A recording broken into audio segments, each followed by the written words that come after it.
ఆయనది భస్మాసుర హస్తం, ఇప్పుడేమో రేవంత్ ఏమో అభయహస్తం అనిపోతాడు, ఈయనది భస్మాసుర హస్తం. ఇప్పుడు కాంగ్రెస్ పార్టీ పోయింది భస్మీపట్నం చేయడానికి. కాంగ్రెస్ పోయిండు అంతకుముందు అన్నాడు, 6 నెలలకు ముందు అన్నాడు జనగాం పార్టీ కార్యాలయంలో 6 నెలల కాంగ్రెస్ పార్టీ కుప్ప కొడుతుందని చెప్పి, 6 నెలల కుప్ప కొడుతుందని. ఈయన పోయిందే కుప్ప కొడుతుందానికి, ఈయన పోయిందే కుప్ప కొడుతుందానికి. ఎందుకంటే రేవంత్ రెడ్డి చెప్పిండు, నేను జెడ్పీటీసీ అయినంటే మాదిగల ద్వారా జెడ్పీటీసీ అయినా, నేను ఎమ్మెల్సీ అయినంటే మాదిగల ద్వారా ఎమ్మెల్సీ అయినా, నేను మొదటిసారి ఎమ్మెల్యే అయినంటే మాదిగల ద్వారా అయినా, నేను ఎంపీని అయినంటే మాదిగల ఆశీర్వాదంతో అయినా, ఇప్పుడు ముఖ్యమంత్రి అయినంటే మాదిగల ఆశీర్వాదంతో ముఖ్యమంత్రి అయినాడు. కానీ నిండా కొచ్చుతూ పెట్టిండు రేవంత్ రెడ్డి. మొత్తము అన్ని సీట్లు 2 మాలలకు ఇచ్చిండు, ఇదేమో బయట చెప్పిన కొత్తసారికి ఇచ్చిండు. ఎక్కడ చరిత్ర కరెక్ట్ లేదు. అంతేకాకుండా కంటోన్మెంట్ ఇంకో మాలకు ఇచ్చిండు. ఎక్కడ కూడా మాలలు దీన్ని ఓర్చుకునేటట్టు లేరు.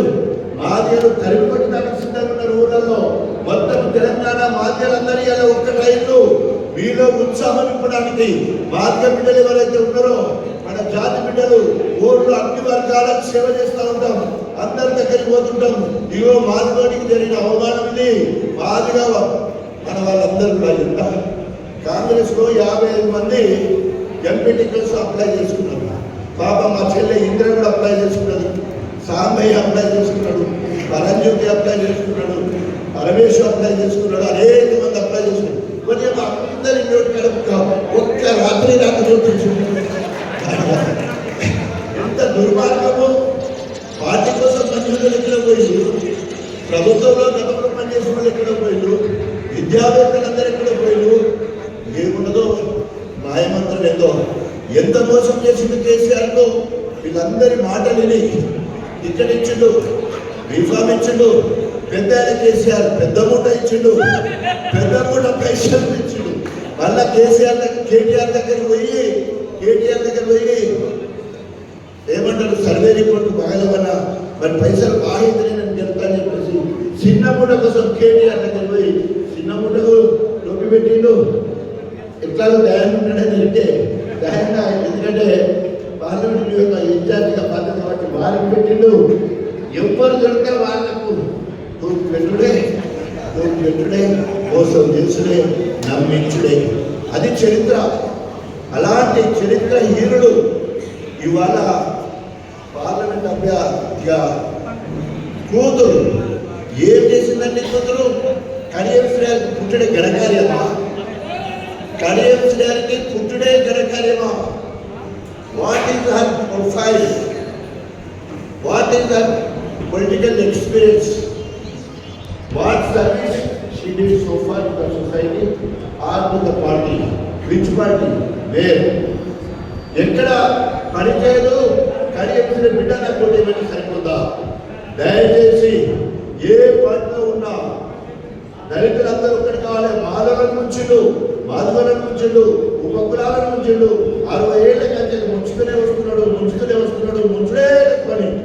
ఇక కేసీఆర్ గారిని బొంత కొట్టించినట్టు గెలుపు రాదని, కేసీఆర్ని బొంత కొట్టించినట్టే ఆయన ఎంత జిత్తుల మారి నక్క. కడియం శ్రీ జిత్తుల మారి నక్క, అవకాశవాది, స్వార్థపరుడు, ఎప్పుడు అధికారం కావాలి, అధికార దాహంతో ఈ తిట్టాలనుకుంటుంది. ఆయనకు మంత్రి పదవుడా, ఆమెకు ఎంపీ అంట. ఏం మీకినాయా? ఏం తక్కువైంది? ఉప ముఖ్యమంత్రి అయినప్పుడు ఎందుకు అభివృద్ధి చేయలేదు? విద్యాశాఖ మంత్రిగా ఉండి ఒక డిగ్రీ కళాశాల తీసుకురావాలి, ఇరిగేషన్ శాఖ ఉంటే వరంగల్కి ఒక ప్రాజెక్టు తీసుకురాలి, ప్రైమరీ ఎడ్యుకేషన్ ఉంటే ఏం చేయలేదు. అదేవిధంగా సాంఘిక శాఖ సోషల్ వెల్ఫేర్ ఉంటే నువ్వు కోర్టు సంబంధించడానికి ఆ సోషల్ వెల్ఫేర్ వాడుతున్నావు. గోరింత బలం కొండంత ఎట్లాయాలని చెప్పేసి పెద్ద వ్యాసం. అంటే ఆయన కింద పద్మశాలి వాళ్ళ చిన్నమ్మ కొడుకు చిరంజీవి అని ఈడీ ఎస్సీ కార్పొరేషన్ ఉండే, ఓన్లీ పద్మశాలిగా చేసేది. మాదిగలు కనిపించరు, మాదిగలు అస్సలే కనిపించరు. ఆయన 10 ఏళ్ళు తెలుగుదేశంలో ఉన్న రోజులు పద్మశాలిలకు పెద్ద జిల్లాధికారులు కావచ్చు, ఏదైనా ఎస్సీ కార్పొరేషన్ రోడ్డు కావాలన్నా కూడా వాళ్ళకు మాత్రమే చేస్తుంది. కానీ ఏ ఒక్క దళితుడు బాగుపడలే కడియం శ్రీ ద్వారా, ఏ ఒక్క నేను కడియం శ్రీగా బాగుపడ్డని చెప్పుకుంటున్నాను. ఆఖరికి దయాకర్ ఎంపీకి టికెట్ కావాలని అందరిపోతే వద్దొద్దు మార్గానికి చెప్తాను దానికి అనుకున్నాడు. అదేవిధంగా అన్న దయ, నేను ఉప ముఖ్యమంత్రి అన్న స్పీకర్గా ఉన్నప్పుడు గద్దల పద్మ అవకాశం వచ్చింది అన్నది దండకుండా నా నియోజకవర్గం వెంబడ. సో ఆ బిడ్డ డిప్యూటీ సీఎం కింద ఈ ఆశీర్వదించాలంటే ఆ రోజు గొప్పగా అందరు చెప్పండి కొట్టాడు. అన్న స్పీకరు, నేను డిప్యూటీ సీఎం, మీరిద్దరు మాట్లాడి ఫైనల్ చేయమని డిప్యూటీ సీఎం గారు. నేను ఒక్క మాట చెప్తే పెద్ద మనసుతో అన్న ఆ రోజు ఒప్పుకుంటే గద్దల పద్మ ఇప్పుడు జిల్లా పరిషత్ చైర్మన్గా చేయగలిగినాం. అట్లా ఉండాలి కదా, కులంలో పుట్టినందుకు, కులంలో పుట్టినందుకు ఏదో ఒకటి చేసి చూపించాలి కదా. ఎక్కడ అలాంటి కార్యక్రమాలు చేయకపోతే కదా. ఎందుకు ఇక అడిగే హక్కెక్కడిది, ఓటు అడిగే హక్కెక్కడిది. ఏ ఒక్క దళితుడు కూడా ఈయన వల్ల నేను బాగుపడ్డా, నీ వల్ల ఏమొచ్చింది దళితులని చెప్పుకుంటే ఎన్కౌంటర్లు వచ్చింది. నేను బాధపడని చెప్పుకుంటే నాకు ఎన్కౌంటర్. కడియం శ్రీ గారు ఎక్కడుంటే ఇన్ఫార్మర్ అని వచ్చుడు, ఇక్కడ ఉంటేనేమో ఇన్ఫార్మర్ అని వచ్చుడు.